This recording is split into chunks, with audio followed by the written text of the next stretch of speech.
This is The Annex, a sociology podcast. I'm Joseph Cohen from Queens College in the City University of New York. For more, visit theannexpodcast.com.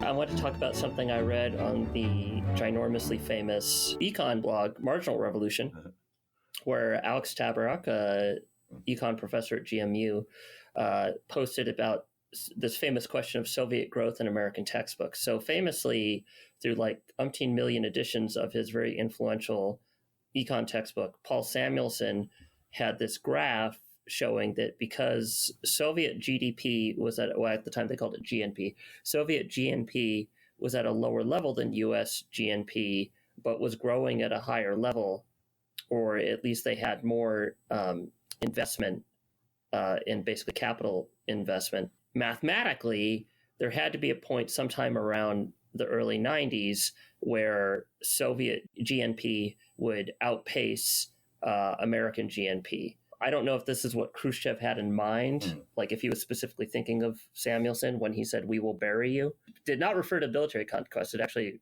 meant that the Soviet economy would outpace the American economy. But it's the same basic idea, right? This idea that the Soviet economy, because it invested more in capital inputs, would outpace the American economy. And this, of course, was a hilariously bad prediction because far from outpacing the American economy, circa 1990, that's exactly when the Soviet empire collapsed. What's interesting about this is Tabarrok points out that there were other textbooks that made the same mistake, but there was an important exception, a textbook called Tarshish and Heilbronner that got it right, where they pointed out that this is simply not the case, right? That the Soviet economy is not growing faster than the American economy. Tabarrok points out that far from it being that Tarshish and Heilbronner were members of the John Birch Society or something like that, and just thought that, communism was doomed to fail, or they got all their ideas from Friedrich Hayek, that quite to the contrary, they were actually to the left of Samuelson.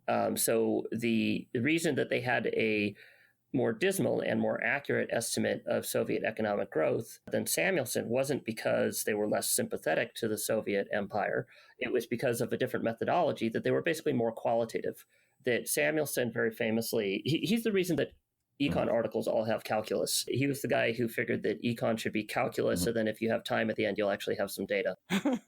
Tarshish and Heilbronner were more traditional economists who had, a little bit more qualitative and empirical, and they just looked at, they had more of a fuzzy notion. They were much more like the kind of institutionalists that, the old institutionalists that like Max Weber came out of, where he actually came out of like a historical institutionalist school of economics.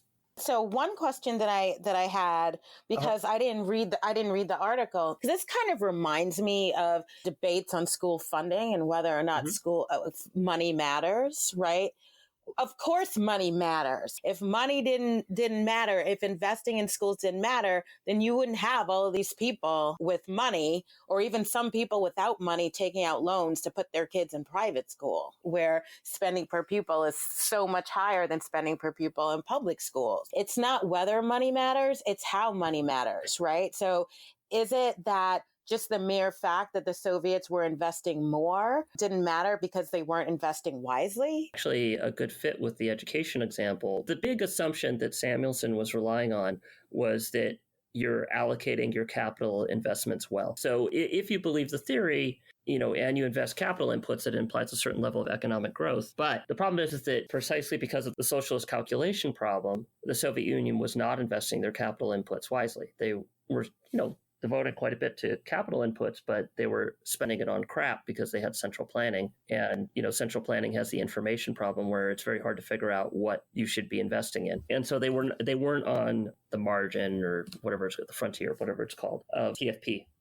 What spoke to you about this story? What spoke to me about it was the idea that it's not about the politics of the people who are making these decisions. It's much more about their methodological assumptions. I mean, we had Kieran on a couple of weeks ago, and I was enthusiastic about that. And I generally agree with his arguments about nuance, right? That we should be having more parsimonious model. And in the background, as we record this, I have a computer simulation running.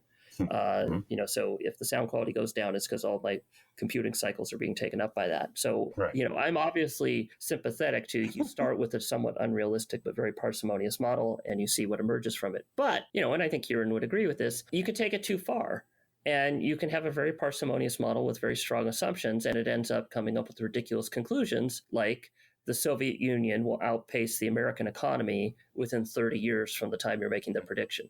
Because when I hear that story, I just hear it's like a classic mental glitch of just over extrapolating what's happening. The Soviets did enjoy a lot of growth, and it was quality growth in a sense. Well, that's true. I mean, they went from a feudalism economy to an industrial economy basically.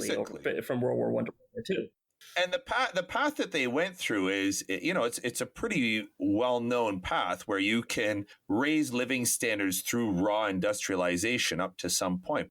Well, maybe in the long run. In the short run, it wasn't too fun for the people whose grain was being appropriated. For sure. So that they could sell it to buy factory equipment. Well, yeah, that's what happened in a lot of countries. But I don't know if it's a left versus right thing as much as it's just there's a ceiling that you can, of the amount of development that you can enjoy with sort of just brute industrialization.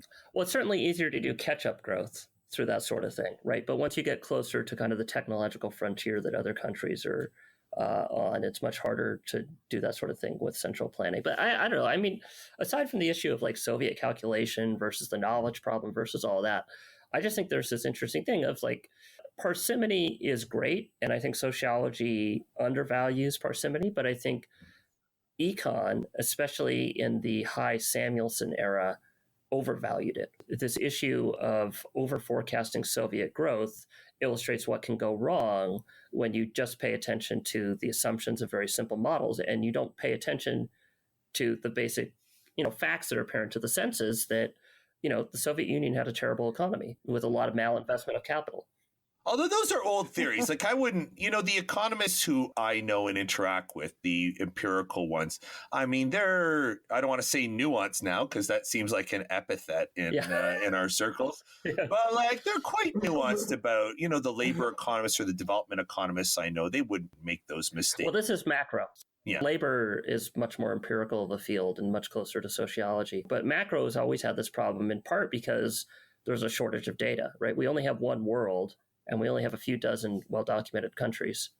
Yeah. We have a lot of well-documented countries. What we don't have is we don't have a long amount of history. Well, we have a lot, but define a lot, right? I mean, compared to the American Community Survey, it's nothing. 30 countries in the OECD, and you have 200-something in the United Nations. But you compare that to the GSS, which has 2,000 people per wave, and the American Community Survey, which has a couple 100,000 per wave. I mean, if you look at the data that labor economists are using, it's orders of magnitude more cases, and they're much more plausibly independent of each other than countries are that macroeconomists use. I disagree. So I would say if you go to the World Development Indicators from 1960 on, there's a good amount of data covering North America, Europe, Sub-Saharan Africa, and Latin America. What and it's quite a bit. The problem is that I found in my working with this data, the history isn't long in the sense that you got the 60s, if you look, there's maybe like 3 or 4 major sort of eras in the economy and not much and less variety within those. So you have like maybe 50 years of data. And when you talk about richer data, like extra variables, maybe it's only since the mid 90s. The world's been neoliberal for a lot of that time, right? Basically since the late 70s. Yeah, basically. So, I mean, and the bulk of our data is there. So we have a lot of country years. What we don't have is we don't have a lot of distinct historical context where we can contemplate the types of ideas that we often wrestle with when we're thinking about economic policy, right? But even with the country years, the countries aren't independent, right? I mean, if the United States has a severe economic recession, you can bet your ass that's going to have problems for Canada and Mexico because they're huge trading partners with the United States. That's true. And that's what I mean when I say like there's not a lot of history. I mean, there's very little data from a period when the world wasn't centered on the United States. Well, there's basically none. I mean, the even American data basically starts just before the Great Depression because all that data only was collected with the New Deal.